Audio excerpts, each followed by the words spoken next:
He was 73 when the sentence finally slipped from his lips. Slow, brittle, as if it had been waiting decades in the dimmest corner of his memory.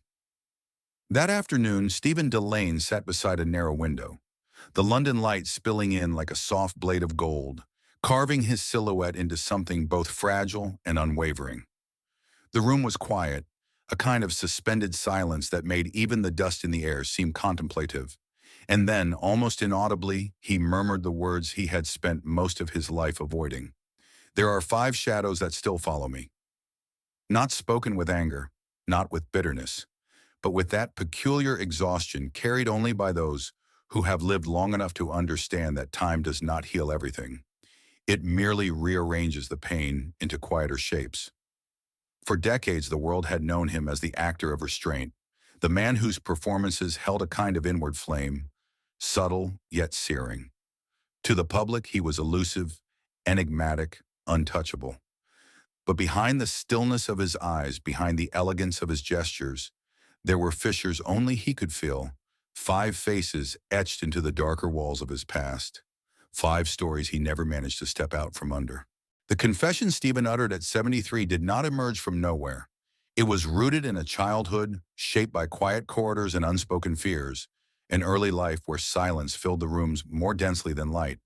He was born in London in 1956 into a modest family where affection existed, but was often overshadowed by the relentless responsibilities his parents carried. His father, a doctor worn by the burdens of others.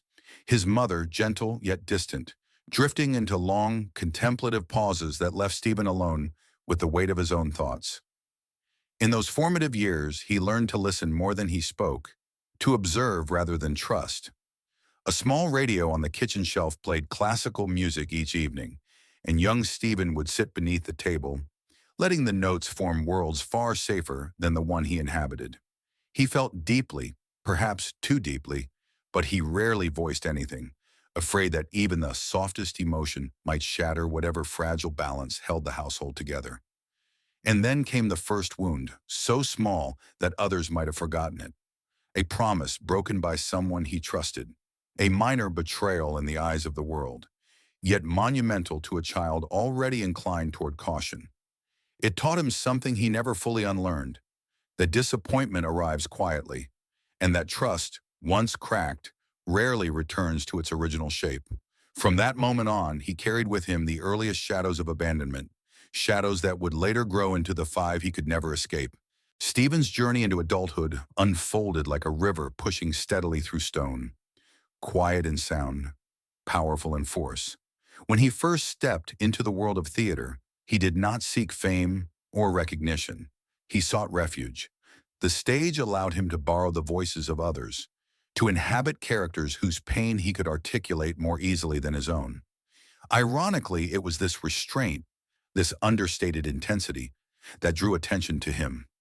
His first real applause came in the early 1980s, inside a dim, aging theater tucked away from West End. Stephen portrayed a broken soldier, not with dramatic outbursts, but with a contained sorrow that seemed to seep through the skin. The audience felt it, not as performance, but as confession. It rattled something deep within him, awakening the possibility that expression did not need to be loud to be devastating. From that night onward, the lights found him. Slowly at first, then with growing insistence. Film, television, and theater roles followed, each one peeling back another layer of the quiet fire he carried. Directors admired his precision. Actors respected the gravity he brought to even the softest moments. Fame shaped itself around him, but never quite penetrated the core of solitude he had carried since childhood. In public, he appeared composed, a man at ease with his craft and the acclaim surrounding it. But in private, he remained a wanderer between worlds, the world the audience saw, and the inner world where doubts whispered like wind against thin glass. Then, during what should have been a triumphant period, the first meaningful fracture appeared. A collaborator he trusted, someone who understood his vulnerabilities, walked away at a crucial moment. No dramatic confrontation, no explanation, only silence. A silence that echoed the same hollow music of his youth. He realized painfully that even from the height of success, shadows could still reach him. The break was small, invisible to most, yet it carved an opening through which future wounds would quietly seep. It marked the beginning of the cracks that would later define him. The fractures in Stephen's life did not erupt all at once. They spread slowly like hairline cracks across glass, imperceptible to others, unmistakable to him. And then came the night he would remember for decades, a night when the final crack finally spoke aloud. He had just finished a demanding performance, one that had drained every ounce of emotional strength. The applause thundered through the theater, but as he stepped backstage, he found nothing waiting except a cold, metallic emptiness. The person he trusted most at that moment, someone who had promised to remain by his side, had vanished. No note, no explanation, just absence, sharp as a blade. For Stephen, who had always feared abandonment more than failure, this wound was not professional but deeply personal. It reopened the oldest ache, the ache of being left without warning. He sat alone in the small dressing room, illuminated by a single aging bulb, and understood a truth he had spent decades avoiding. People leave even when they swear they won't. And sometimes their silence cuts deeper than their words ever could. From that evening on, something within him shifted. The world grew blurrier. Faces lost their warmth. The lights on stage felt harsher, the applause more distant. It was in this dim, airless space of disappointment that the five shadows, the five names he would later confess at 73, began to take shape. Their outlines sharpened slowly as though preparing themselves for the moment he would finally acknowledge them. 5 faces, 5 departures, 5 wounds he would never outrun. 5 names, 5 wounds, 5 shadows that time could dim but never erase. At 73, when Stephen finally allowed himself to look back, they did not appear as people anymore. They appeared as silhouettes etched against the dim glow of a life spent moving between light and darkness. The first shadow was the gentlest, almost tender in its form. She had been a companion during his early theater days, someone who believed in his talent long before the world noticed it. They shared coffee in cramped rehearsal rooms, traded lines, held on to dreams that felt impossibly fragile. She left not out of cruelty, but because life pulled her toward a path he could not follow. She didn't betray him. She simply vanished without farewell, leaving behind a hollow space where warmth used to be. For Stephen, abandonment, no matter how soft, always echoed louder than words. She became the first shadow, the reminder that even kindness can leave a bruise when it disappears. The second shadow arrived without warning, a colleague, admired and trusted, who one day made a choice that reshaped Stephen's career in ways he never anticipated. It happened quietly, a role promised, a collaboration agreed upon, and then, without explanation, it was handed to someone else. Stephen discovered the truth by accident, through a whisper in a corridor. It was a blow not because of ambition, but because of trust. He had believed that sincerity would shield him from concealed motives. He learned that the world of art, like the world outside it, was not free from hidden edges. This betrayal was not shouted. It was whispered, and whispers tend to cut deeper. The third shadow was the heaviest, rooted in family, an older brother with whom he shared blood, but never peace. Their relationship had always been strained, built on uneven ground. Expectation, silence, comparison. When their father fell ill, Stephen reached out, seeking reconciliation, a bridge after decades of distance. His brother refused, not angrily, not dramatically, simply refused. The rejection hit Stephen harder than any professional slight ever could. It reopened the old ache of childhood, the ache of not being enough, not being seen, not being chosen. This was the shadow that followed him the longest, the one that turned every moment of vulnerability into an echo of something much older and much deeper.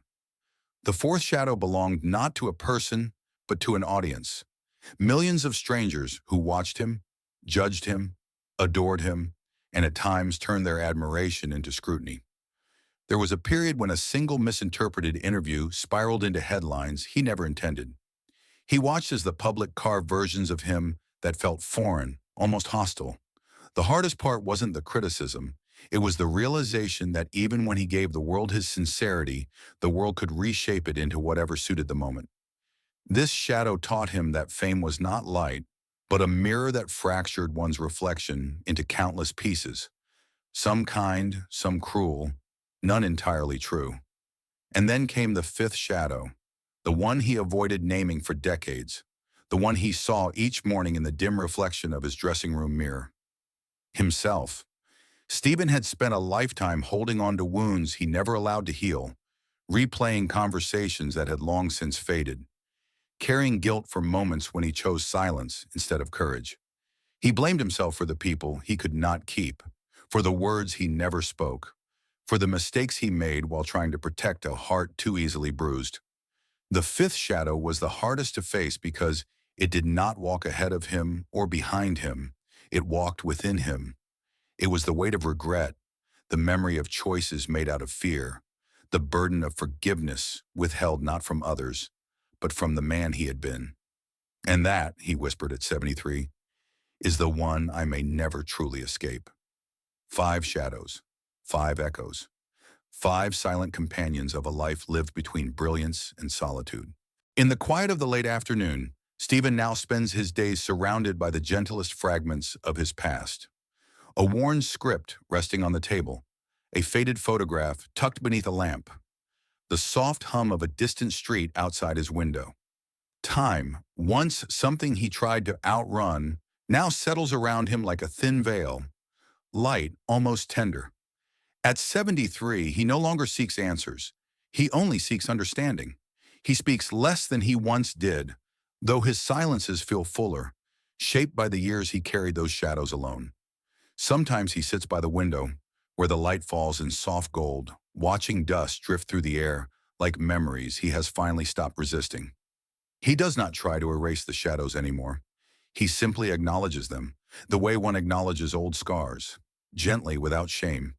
There is a stillness to him now, a quiet acceptance that forgiveness is not a single act, but a long conversation with oneself. And perhaps he does not say this aloud. Some wounds are meant not to fade, but to remind us of who we tried to be. In that fading light, one question lingers. Can a life ever be complete without forgiveness? Or do we sometimes need the weight of pain to remember that we once cared?